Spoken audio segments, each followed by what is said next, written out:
Let's get it. Let's get it. Let's get it.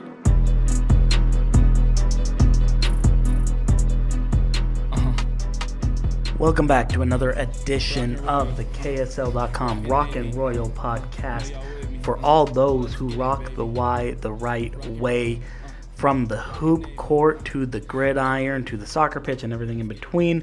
I'm your host, Sean Walker from KSL.com,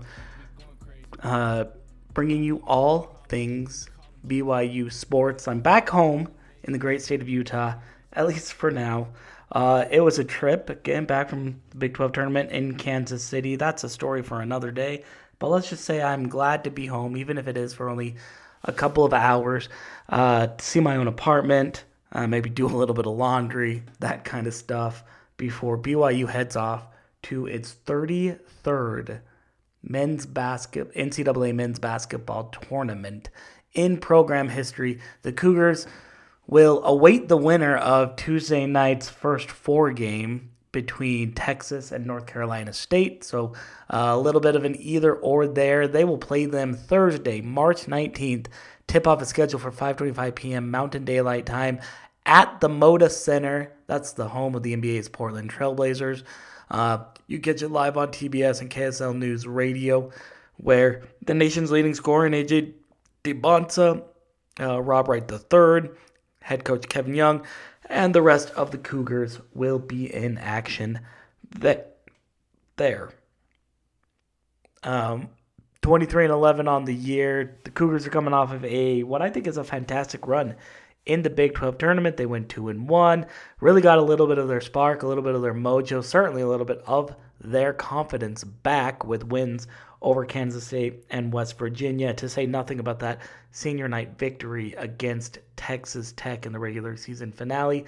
I know, they dropped a big one in a quarterfinal to number 5 Houston, but all in all, I think BYU can leave Kansas City with its head held high and having accomplished a fair amount for a team that was on a little bit of a slump coming into the postseason, or at least coming down the back half or the back stretch of the regular season. BYU, remember, they eked out that overtime victory, 90-86 over Colorado back on February 14th. That was the day when the season changed, when Richie Saunders tore his ACL, and then lost very quickly 4 of the next 5.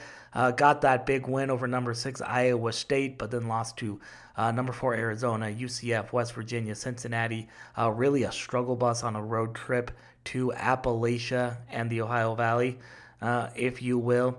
And I think this team has rebounded pretty well. They figured out their defensive issues.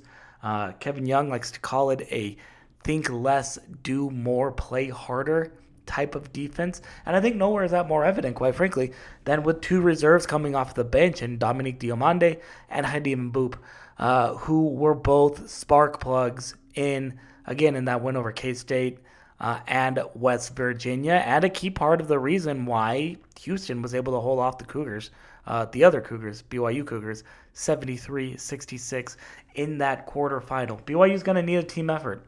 It's got a tough draw in Portland, Texas or NC State.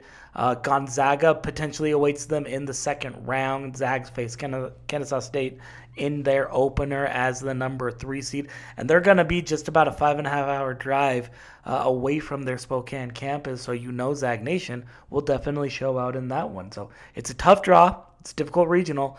But I think BYU's playing as well as it has all year. We shall see if AJ DeBonsa can lead this team into another little bit of March magic. But I got a feeling it's going to take more than just AJ, more than just Rob. It's going to take a lot of guys and a lot of new roles, and a lot of those roles that you saw last week, whether it's Boop as that slugger of a rebounder, whether it's Diamande with that hammer dunk ceiling spark off the bench. Coach Richie has been fully activated.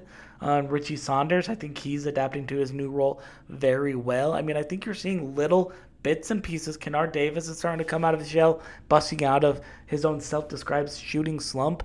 And I think if BYU can fit these role players together around AJ, around a point combo guard like Rob Wright, I think this team could replicate maybe not quite the same magic that they did last year in that Sweet 16 run, but maybe potentially as much.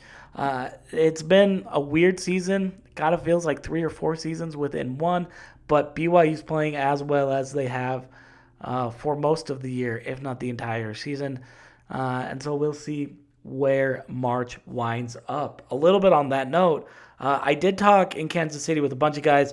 You can check out some of the video over at the Rock and Roll Pod on YouTube or on this very here podcast feed. Search Rock and Roll Podcast on Apple Podcasts, Spotify, wherever you guys get your podcasts. I'll try to update you pretty regularly, especially during this March tournament here. One of the interviews I've been saving until today, and I'm going to play it for you now, is with one of my personal favorite members of this BYU basketball roster. He hasn't played a ton, but that's walk-on point guard Jared McGregor, the Westlake High alum. He had a moment last week that I thought was really funny. Him and Richie Saunders, they were roommates on this trip.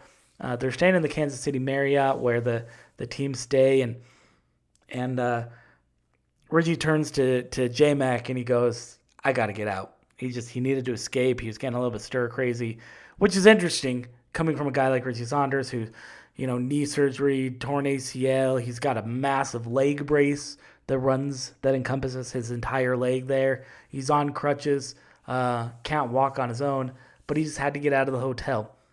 So I'll let J-Mac take over here and explain the story of what they did for a little late night fun, shall we say, during the Big 12 tournament. So without further ado, here's BYU point guard Jared McGregor to explain.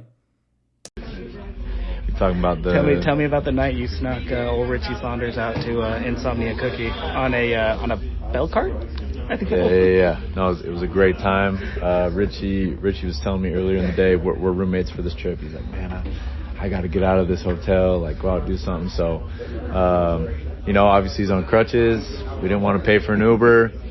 We figured that the bell cart was the best vehicle for the trip. Yeah. Obviously, you posted it online, had a little bit of fun. BYU fans are loving it and everything. But how would you guys went to Insomnia? I'm assuming it was late night.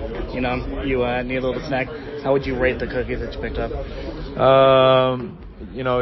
They were good. They're really good. I know there's some fans out there that are a little upset. They wanted it to be crumbled. There's no crumble in Kansas City, though. I know. So if there was a crumble, we'd be there. But we had to settle for Insomnia, and it turned out all right for us. We were happy. For sure. A little bit of legit casualty journalism, because obviously Richie, unfortunate what happened to him a couple weeks ago. But this dude is he's still crazy involved with this team. Just how involved is he since his injury, and how necessary has it kind of been to sort of fuel you guys during this run? Yeah, obviously you can't replace Richie, from what he brings to the court, but he's still a really loud voice for this team. He still tries to lead us, and he does a great job from the bench, doing what he can to help lead these guys. So we'll do anything for Richie. If it's wheeling him around the city in a bell cart, we'll do that. But we're super grateful to have Richie with us, despite his injury. I love that. We need to get a hotel chain to sponsor your Richie Saunders bell cart or something. Absolutely, hit us up. Is there as one of the guys that was here last year during that NCAA tournament run, you guys were on this 3-game winning streak. Just it feels like you're getting a lot of momentum, a lot of juice back, getting ready for the NCAA tournament. Are you getting flashbacks at all during this streak to sort of what you guys went through last March and that Sweet 16 run and that kind of thing? For sure. KY talks about it. He's been at every level, and he talks about how there's nothing like March. And so it's fun to be back this time of year, and we're coming together at the right time, figuring out our identity even more, and we got a lot of fun ahead of us. Rockin' Royal, rockin' Navy, know you with me, let's get it, baby. Rockin' Royal, rockin' Navy, know you with me, let's get it, baby.